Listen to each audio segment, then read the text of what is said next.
小米風光嘅時候，大家都仲記得啦，又講手機又講車嚇，雷軍一出嚟又明星一樣。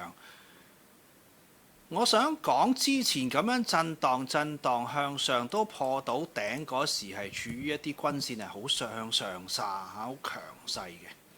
但係經歷完可能8、9、10月嘅時候，你會發現而家係徹底地向下殺，10、20、50係咪啊？係咁向下。